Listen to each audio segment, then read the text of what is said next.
పార్లమెంట్లో మహిళా బిల్ కేంద్ర ప్రభుత్వం ఎన్డీఏలో ఉన్న పార్టీలందరూ మద్దతు తెలిపి మహిళల కోసం రిజర్వేషన్ డీలిమిటేషన్ బిల్ మనం ప్రవేశపెట్టాం. మనం స్త్రీ శక్తిని నమ్ముకున్న వారం.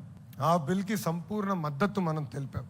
కానీ ప్రతిపక్షంలో ఉన్న కాంగ్రెస్ పార్టీ, దాంతోపాటు ఉన్న కొంతమంది అలయన్స్ పార్ట్నర్స్ అందరూ ఆ బిల్లు ముందరికి వెళ్లకుండా చేశారు. అందుకే ఈ వేదికగా నేను ఒక ప్రతిపాదన చేస్తున్నా. రాబోయే రోజులు పార్లమెంట్లో బిల్ పాస్ అయినా అవ్వకపోయినా తెలుగుదేశం పార్టీ కనీసం 33% స్థానాలు మహిళలకి రిజర్వ్ చేయాలని నేను ఈ సభాముఖంగా తీర్మానం చేస్తున్నా. అంటే కనీసం 33% సీట్లు మహిళలకు అందించాలని. I strongly believe that the next era of Indian politics belongs to women leadership. India took a historic step by bringing the Women's Reservation Bill. Our vision is clear. Women must not remain beneficiaries alone. Women must become decision makers. Unfortunately, in the recent parliament session, opposition parties rejected this bill. Many parties talk about women empowerment during elections and forget about them after elections. But Telugu Desam Party, since our inception, always believed in the power of women. We were always supported their aspirations and dreams. We stood by them and we believe that they have greater role to play in Indian political discourse. Therefore, I propose that we leave from the front.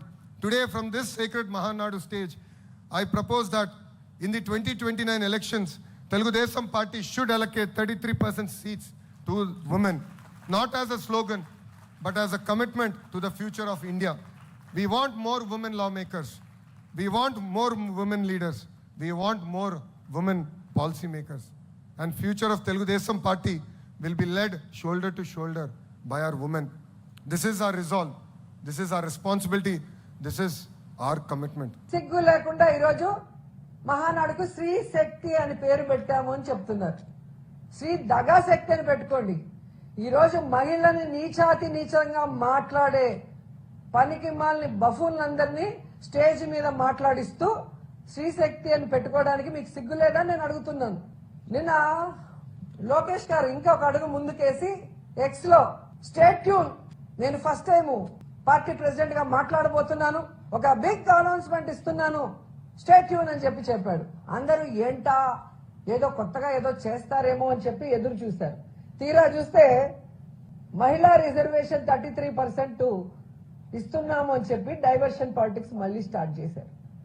ఎందుకంటే నేను ఈ మాట అంటున్నాను, మహిళా reservation bill సందర్భంగా Telugu Desam party Chandrababu Naidu ఈరోజు మహానాడు వేదికగా మళ్ళీ 2 నాలుకల ధోరణి అందరికీ కూడా చూపించడం మనం అందరం కూడా గమనిస్తున్నాం.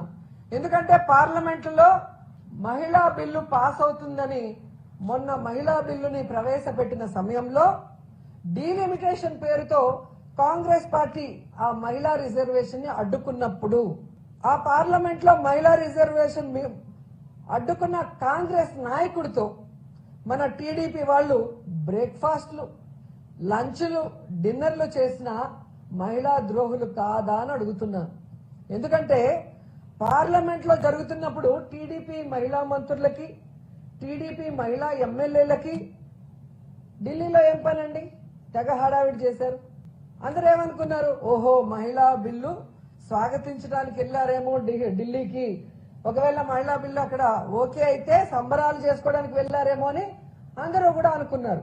తీరా చూస్తే అక్కడ ఏం జరిగింది, మహిళా బిల్లును దగ్గరుండి ఓడించిన కాంగ్రెస్ సీఎం రేవంత్ రెడ్డి గారితో మన మహిళా టీడీపీ మంత్రులు, ఎమ్మెల్యేలు ఏ విధంగా చిరునవ్వులు చిందిస్తూ వారి ఇంటిలో ఫోటోలు తీసుకున్నారు, వాటితో బ్రేక్ఫాస్ట్ చేశారు మనం చూసాం. అంటే మహిళా బిల్లు అక్కడ వీగిపోయిన తర్వాత మీరు ఎంజాయ్ చేస్తున్నారు అంటే మీరు మహిళా బిల్లుకి వ్యతిరేకులు, మహిళా రిజర్వేషన్ కి వ్యతిరేకులు అనేది ఈ రాష్ట్ర ప్రజలందరూ కూడా గమనించారు. ఆ విషయం మీరు తెలుసుకోవాలి.